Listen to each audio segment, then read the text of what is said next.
Hi, Julia. Billy, thanks very much. It looks very lively behind you. Now, let me just go through all the different caucuses, factions, whatever we want to call them, the groups within the Conservative backbench MPs. We've got the European Research Group. Heard a lot about them during Brexit. The New Conservatives, Miriam Cates and others. Northern Research Group, of course, representing Northern MPs. Common Sense Group, we've heard a lot about lately. Conservative Growth Group, I haven't heard them. A One Nation Caucus, they're more on the left of the party. Yet another new group. What does Popular Conservatism, or PopCon, as they're hoping to be known, who are they and what do they want to do? Well, they're an interesting group. They're headed by Mark Littlewood, who's the former head of the Institute of Economic Affairs, no stranger to TalkTV, of course. We've both interviewed him many times. A number of MPs, Conservative MPs, I spotted maybe 10 MPs. People like Jacob Rees-Mogg are involved with this, alongside Liz Truss, of course, who you mentioned, and a few others as well. Nigel Farage was here. I caught a chat with him earlier, and he said he felt like today was a little bit of an intellectual exercise, talking about the problems, he said, diagnosing the problems, talking about wokery, talking about the trans issue a little bit, talking a little bit, but not enough for Nigel Farage, about immigration, for example, and about the role of the Supreme Court on still the tentacles of the European Union still being in our politics and in our society through things like quangos and regulation that's carried over from then. So it's very interesting that there was a lot of sort of diagnosis of the problem. I'm not sure there were a huge number of solutions that they were talked about. Liz Truss did talk a little bit about how she felt people needed to communicate better on the right of the Conservative Party and in conservatism. Of course, it's not just about the Conservative Party, but an interesting day here today, about an hour-long event, standing room only in this hall as well, quite a large hall in central London. So plenty to chew over, but really this is just the start of yet another one of those movements, the Popular Conservative PopCon, beginning here today. Quite a lot of mockery this morning of this group calling itself, Popular Conservatism, led by a woman who, not a popular Prime Minister for many people, and the polls showing that actually she's way below Rishi Sunak in terms of net favourability ratings among voters. So definitely not popular among non-Tory voters, but very unpopular among a lot of Tory voters as well.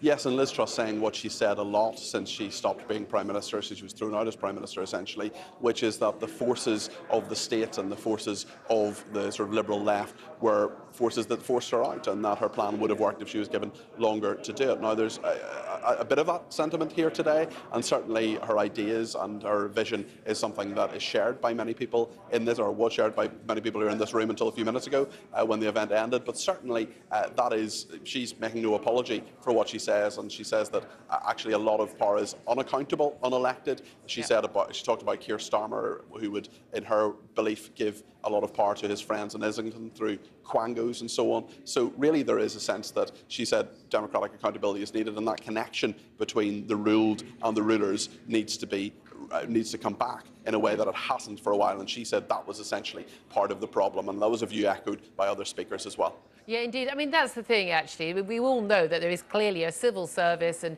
institutions, all these quangos, all these other bodies, whether it's, look, whether it's Ofcom, whether it's, the Church of England, whether it's, but there is just a sort of almost Blairite view of how the world should be and how the economy should be run and the rights and freedoms we should have, which is not echoed by the governments that have been elected in the last 14 years, and yet they seem to have all the power, and that's something a lot of people are very frustrated by. Talking to Nigel Farage a little bit earlier, I mean, look, he's been flirting a lot with the sort of, turning up at a Conservative Party conference, turning up to this launch. Yes, he's doing it partly as his role as a broadcaster, but also just, flirting with the idea of joining the Conservative Party at some point, whereas actually, he is president of another party which is riding up in the polls, still very low, but lots of talk of Reform UK hitting maybe 14% in the polls. May not win them a single seat at the next general election on current polls, but it would certainly take away a heck of a lot of Tory seats, possibly even up to 100 seats where they could split the vote. Now, that is very significant. How much support is there for someone like Nigel sort of coming into the fold?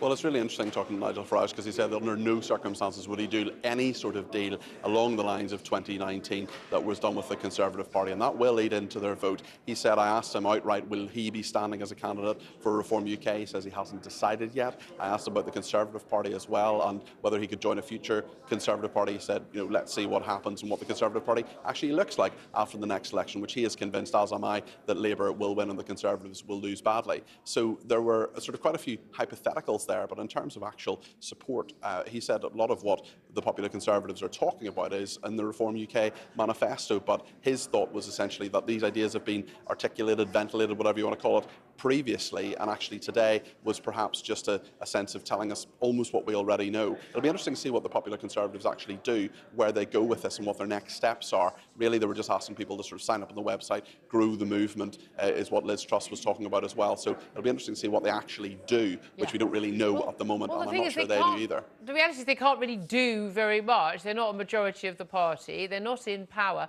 And again, this is one of the criticisms. A lot of people agreed with a lot of things that Liz Truss said she wanted to do, including me. But your ability to do it is also rather crucial. And this is the frustration a lot of people have with the Conservative Party generally right now, is they talk a good game, they say all the right things, but they don't actually get any of it done. And Rishi Sunak's, a worse offender on a lot of that as well. I mean, if you had to put money on it, Peter, when we're looking, I say, Piers Morgan was offering you a bet, for instance.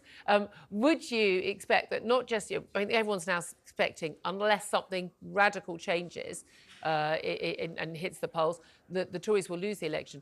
Would we see a complete realignment of our politics post a Labour government being elected with a big majority? Would we see the collapse of the Conservative Party, or do you think they will survive and regroup?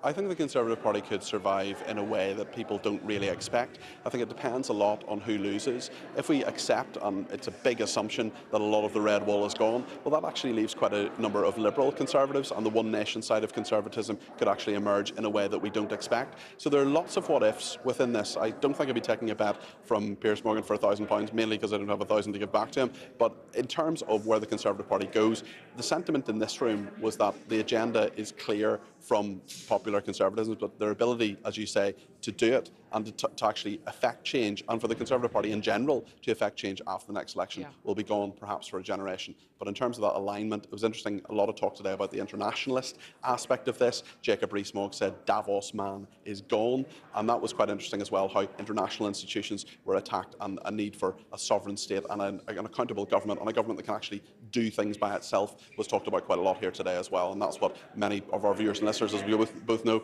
really want to happen and really want to get reconstituted. Peter Cardwell, thank you very much indeed. Our chief political commentator, Peter Cardwell, there.